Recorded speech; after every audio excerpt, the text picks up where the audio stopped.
안녕하세요. 생현중학교에서 온 2학년 김희윤입니다. 안녕하세요. 러시아에서 온 09년생 정연서라고 합니다. 중학교는 검정고시로 졸업했고 지금 고등학교 입학 기다리고 있습니다. 안녕하세요. 당동중학교에서 온 2학년 박성원이라고 합니다. 안녕하세요. 저는 양평중학교에서 온 2학년 최가율입니다. 안녕하세요. 저는 대치동에서 25년차 학생들 국어 가르치고 있는 안보라 원장입니다. 자, 오늘은요, 중학생 아이들의 문해력 또 어휘력을 파악해 보기 위해서 여러 가지 이제 테스트들을 보고 그리고 문제점과 해결책에 관해서 한번 좀 알아보려고 합니다. 지금 학생들이 풀고 있는 문제를 보시는 여러분들도 함께 같이 풀어보시면 좀 재밌을 것 같아요. 시작해 볼까요?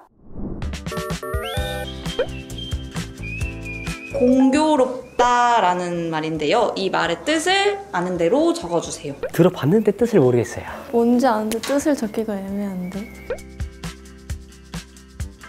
하나, 둘, 셋. 공교롭다라는 단어가 약간 공교롭게도 이렇게 됐다 그런 때 많이 쓰잖아요. 근데 뭔가 어떻게 설명할지도 모르고 딱히 뜻을 몰라가지고 아쉽다라고 썼습니다. 저도 공교롭다는 어디서 들어는 봤는데 뜻을 딱히 생각해 본 적은 없어서 그냥 잘 됐다라고 적었습니다. 이 단어를 얼마나 맞출까 저도 궁금해서 봤는데 어려운 단어였어요. 그래서 뜻은 예상하지 못했던 일이 일어났는데 그게 참 이상하다, 묘하다라는 것이 정답입니다.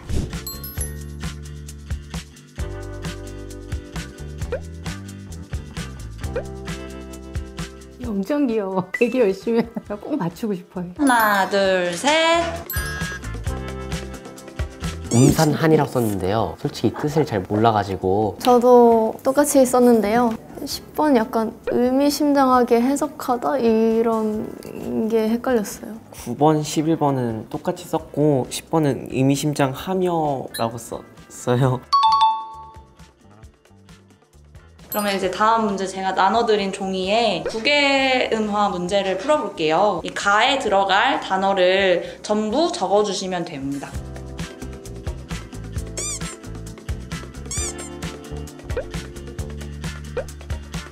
정답은 하나, 둘, 셋. 형식 형태 소인가를 열심히 봤거든요. 이걸 다 대입해서 봤는데도 약간 어렵더라고요. 형식 형태소라는 말을 처음 들어봐가지고 뭔지 모르겠어서 그냥 그 처음 거하고 세 번째 걸로만 생각해서 썼습니다. 국외음화는요, 디귿과 티읕이 바로 형식 형태소인 모음 이를 만났을 때 발음하기 편한 지읒과 치읒으로 변화돼서 발음되는 것을 얘기합니다. 자, 그래서 문제로 나와 있는 열다, 닫다에다가 이라는 실질적 의미가 없는 형식적인 역할을 하는 이가 붙어있는 이 친구가 여다지 하면서 답이 되겠고요. 가을, 걷이, 그쵸? 걷다라는 아이에다가 이라는 형식 형태소가 붙으면서 발음이 가을, 거지라고 되면서 국외음화 되겠네요. 그래서 정답은 바로 여다지와 가을거지였습니다.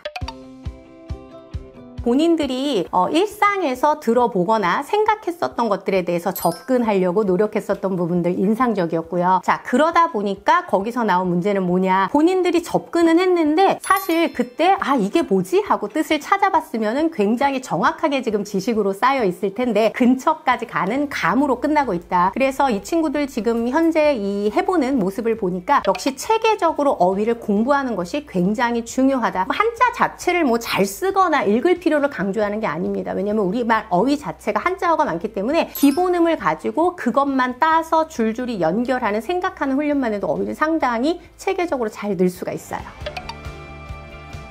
작문에 대한 이해력을 좀 어려워합니다. 그러니까 간단하게 글이 길어지면 이게 무슨 말이지 하면서 힘들어져요. 그러다 보니까 고등학교 가면 바로 맞닥뜨리는 비문학을 상당히 어려워하게 돼 있죠. 그래서 비문학 훈련을 어휘를 바탕으로 해서 학년 때 체계적으로 공부해 나가지 않으면 갑자기 굉장히 당황스럽다. 그런데 그때 시험 보는 게 바로 대입 성적과 연관이 되면서 어려움을 겪게 되는 부분입니다. 그래서 국어는 기본적으로 단기간에 성적이 오르지 않습니다. 미리미리 생각하고 준비해야 된다.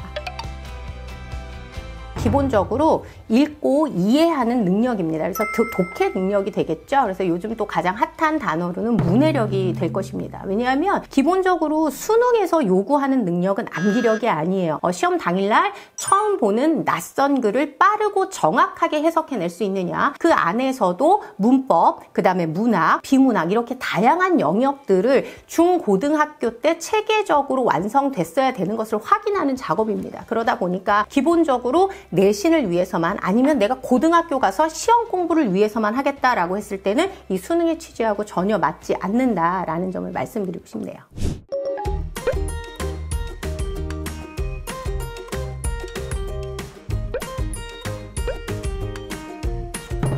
엄청 길겠어. 못할 것 같은데 6문단까지.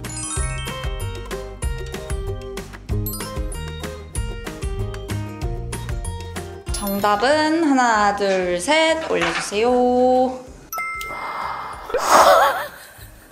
1번은 전기 자동차는 구동 에너지를 화석 연료의 전기로부터 에너지를 얻는 자동차를 말한다. 최근 자동차에 의한 환경 문제 때문에 환경의 피해가 적은 전기 자동차가 재조명을 받고 있다라고 썼고요. 첫 번째 문장하고 마지막 문장을 비교해서 둘 중에 뭐가 더 필요한가를 따져서 쓴 것 같아요. 중요한 문장들을 넣으려고 하다 보니까 좀 욕심내서 써서 끝까지 못 쓴 것 같아요. 일단 기본적으로 좀 예측은 했어요. 왜냐하면 요약을 하라 그러면 흔하게 중학생들이 요약을 안 하고 본인들이 작문을 합니다. 그래서 나와 있는 지문에 그 문장을 그대로 다 써요. 그래서 글쓰기를 해버리죠. 각 문단에 나와 있는 가장 강조되어 있는 단어가 있죠. 바로 우리가 그것을 핵심어라고 하고요. 그 핵심어에 관해서 간단하게 설명하는 것이 바로 요약하기입니다. 그래서 다시 한 번 더 이 지문을 보고 문단별 핵심어를 체크해서 아, 이 단어에 이것을 설명하는구나 하고 접근하시면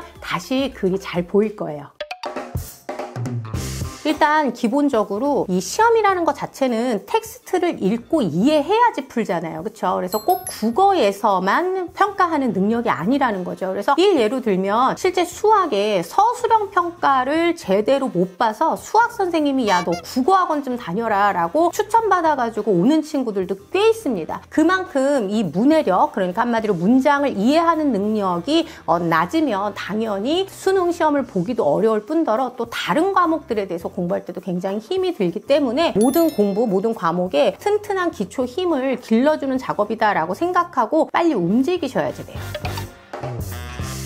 자, 아이들이 고등학교 가기 전에 이것만은 꼭 끝내라 라고 추천을 한다면 첫 번째, 가장 아이들이 낯설어하는 바로 비문학 훈련을 해야 된다입니다. 비문학 훈련이라는 것은 말 그대로 전문적인 정보를 주는 글에 관해서 내가 그 정보를 파악해가는 힘을 얘기하잖아요. 그 긴 글이 다 절대 한 번에 읽히지 않습니다. 그래서 문단별로 끊어서 핵심어부터 표시해서 핵심어, 가장 강조되는 단어가 뭔지 동그라미 치고 그 단어를 가지고 설명하는 요약하기 훈련부터 가는 겁니다. 그렇게 한 문단 한 문단 한 문단이 요약이 되면 어떻게 되죠? 그 긴 글 전체 내용을 이해하게 되는 것이죠. 그래서 본인이 요약하고 바로 그렇게 글 내용 자체를 쪼개서 파악하는 훈련을 반드시 해봐야 된다라는 걸 말씀드리고 싶어요. 빠작을 예시로 한번 들어보면은요, 아까 우리 친구들이 했듯이 이 요약을 해본 다음에 사실 자기가 맞았나 틀렸나 확인을 해봐야 되잖아요. 그런데 교재에 아주 친절하게 지문 분석이 정확하게 돼 있습니다. 그래서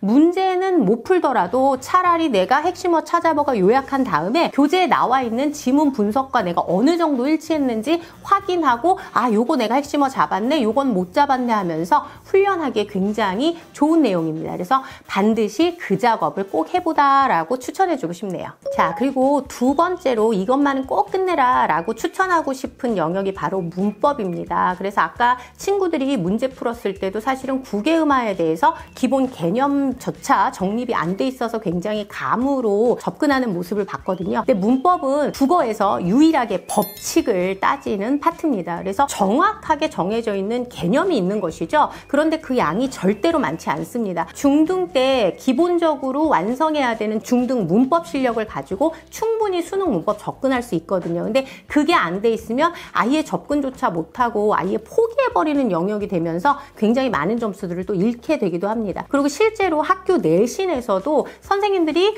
어쩔 수 없이 점수화시키기 위해서는 문법 파트를 강조해서 내실 수밖에 없거든요. 그래서 고등학교 가기 전에 반드시 기본적인 아주 중등 문법 얇은 책 한 권이라도 체계적으로 한 바퀴 돌고 가라. 이거는 아주 점수하고 바로 직결되는 굉장한 꿀팁이 될 겁니다.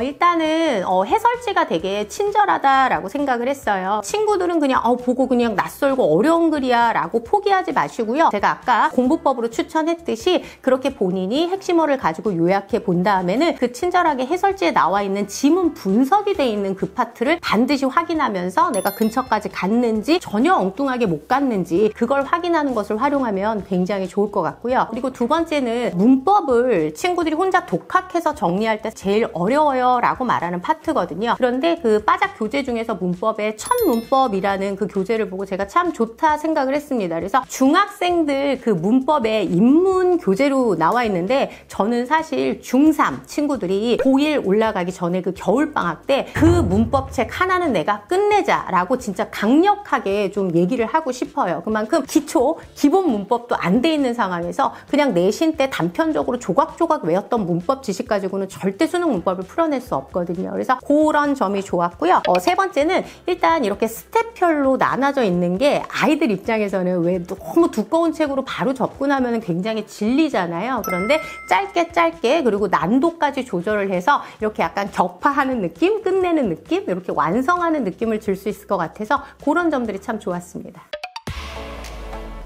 초등학생이었다가 이제 중학생이 올라가는 이 친구들이요. 일단 가장 우선순위는 어디에 둬야 된다? 어휘입니다. 특히나 초등학교 때도 이 친구들이 문법을 배웁니다. 그런데 중학교부터 쓰는 그 학습의 용어로 배우지 않고요. 초등학생들이 이해하는 쉬운 말로 풀어져가지고 공부했었던 그냥 초딩의 상태 그대로거든요. 근데 중학교 올라가가지고 바로 수업이 시작되면 중학교 수업은 어떻습니까? 그냥 학습 어휘로 바로 진입을 해버립니다. 그래서 어휘 훈련을 탄탄하게 단계별로 정말 체계적으로요. 그리고는 이제 중학교에서 고등학교 올라가는 예비 고1 학년들. 자, 이 친구들은 가장 낯선 게 비문학입니다. 그리고 중학교 학교 과정에서는 실제로 비문학 훈련을 받아본 적이 없죠. 그런데 수능에서는 60%가 비문학이거든요. 그래서 긴 글을 통으로 읽어버리고 문제를 푸는 잘못된 공부 방식으로 하지 마시고요. 문단별로 끊어서 반드시 구조화 시켜보고 그 내용에 관해서 확인해보는 비문학 작업을 저는 가장 우선순위로 좀 신경 썼으면 좋겠다라고 말씀드리고 싶네요.